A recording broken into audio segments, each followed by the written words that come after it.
Okay, everybody, more classic rock news. So the Oscars just happened last weekend, and there is always an In Memoriam segment to take a moment to remember those who have passed within the last year.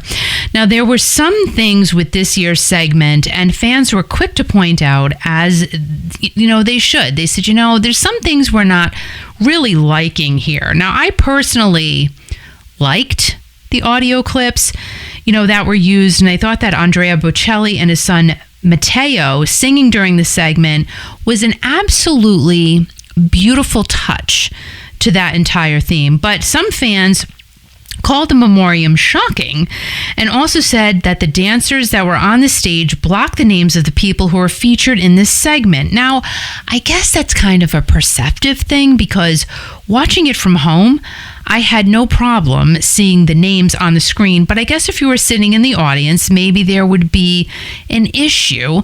But most of us watching were here behind the screen. Now, someone else said that the memoriam was a disgrace and that it was sad how it was handled.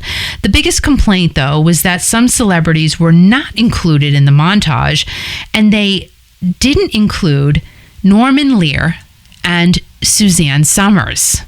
Right. I mean, come on. Norman Lear did everything, which I was really surprised about. And Suzanne Summers, I mean, she was a part of pretty much every single decade from the 70s on, Now, Suzanne's husband, Alan, feels differently and says that he is unbothered by his late wife being snubbed in the segment. Alan also said that last time I checked, we still had a First Amendment. I respect the Academy's decision to not include Suzanne. Frankly, the outpouring from millions of her fans was the kind of in memoriam Suzanne would have lovingly embraced.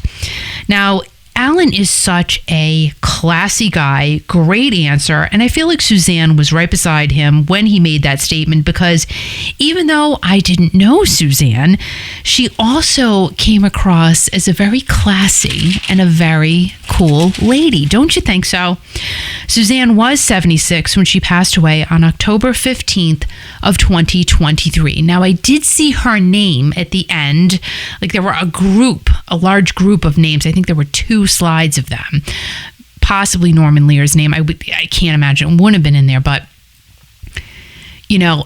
she really should have been included, and so should have Norman Lear. And there was a few other people. I didn't write their names down, but again, can you include everyone that has passed away throughout the entire year? You cannot. But again, you can choose to include the humongous icons of our time. So Alan handled it very, very well.